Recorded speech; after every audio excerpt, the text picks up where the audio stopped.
Game releases are a funny thing. Most attention goes to the big AAA titles from companies such as Capcom, Square Enix, Blizzard, etc. But every now and again, a smaller company releases a game that just blows everyone away. And what makes this even better is when an indie developer is the one to do this. A game like Hades had a lot of things stacked against it. And to be honest, this was one of those games that I missed out on when it released. And this wasn't due to the lack of interest, but more so because this game released during a very busy and hectic year. While Hades did have an early access in 2018, it wasn't until 2020 when it had a full release on Windows and the Nintendo Switch. And this year, as many will remember, was a tough year for many due to the ongoing COVID pandemic being in full force. And on top of this pandemic, we also had one of the strongest gaming releases as we were coming to an end of the current generation of games. 2020 saw the release of major titles such as Final Fantasy VII Remake, Resident Evil 3 Remake, Last of Us Part 2, Doom Eternal, Animal Crossing's New Horizons, Persona 5 Royal, Ghost of Tsushima, Fall Guys, and the releases of the PS5 and Xbox Series S and X, just to name a few. So it was no wonder why Hades slipped through my radar. But here we are 2 years later, and I finally got the chance to play through the game. And oh boy, have I played through this game. But this poses the question, was Hades as good as everyone made it out to be? I will caution as there will be some story spoilers, but they will be light as I personally paid more attention to the gameplay mechanics and the gameplay loop than the story itself. And it's not to knock anything away from the story, but more so because of how the story is told. Well, I'm getting ahead of myself. Gameplay wise, this is a roguelike dungeon crawler. If you don't know what a roguelike game is, then let me help you out a bit. Roguelike games have their levels randomly generated, and you have to make your way through these levels to reach the end of the game.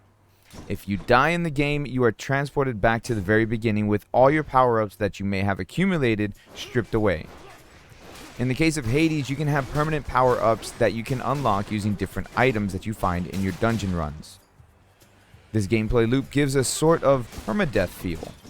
But as you play through each run, you begin to progress further and further each time, indicating that you've gotten better at playing the game. The combat is pretty much a hack and slash game. You have your basic attacks that change depending on what weapon you're using.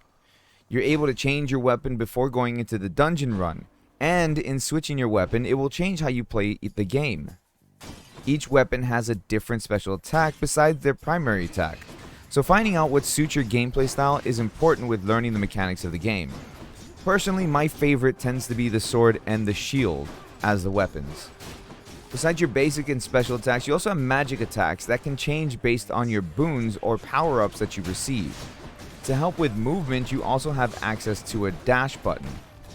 The boons that show up are given to you by the Olympians, with each one having different effects. For example, Poseidon will add a knockback effect to your attacks, and Zeus adds lightning effects. Choosing the right boons for your build in your current run will have a drastic effect on your gameplay and how you adapt to the new abilities. Running through the Underworld, there are 4 different sections you must pass through: Tartarus, Asphodel, Elysium, and the Temple of Styx. These are the 4 main locations. At the end of each section is a final boss encounter that you must pass through to reach through the next area, with the exception of Temple of Styx not having a final boss, with Hades being the final boss once you reach the top. The story itself is pretty straightforward, but spoiler warning here if you don't want to be spoiled, so you can go ahead and skip to the timestamp in the description. You play in the game as Zagreus, who is the son of Hades and his adopted mother Nyx. Zagreus is aided by the Olympians as he attempts to escape from the Underworld. And as you play through the game, more of the story is unraveled. It's soon discovered that Zagreus is attempting to leave so he can find his mother Persephone. And once you reach the top and find Persephone, it's discovered that Zagreus is bound to the Underworld much like Hades is, and that his visit to Greece will always be cut short. Through the course of these visits, more and more is uncovered, including Persephone not knowing of Zagreus' existence because he was stillborn, hence why he's tied to the Underworld. Through the cycle, Zagreus discovers the underlying conflict that goes on with Hades and the Olympians. Towards the end, Persephone helps to reconcile Hades and the Olympians. But even through this, Zagreus is doomed to still forever be linked to the Underworld. This doesn't stop him, however, as he persists to still find a way to escape. There are a lot of side characters here, and that adds to the overall story, and it's told in a way that would only work in a roguelike game. This style of storytelling gives you as a player more reasons to continue to play. This also allows you to get to know the characters and care about this world as it continuously expands and evolves.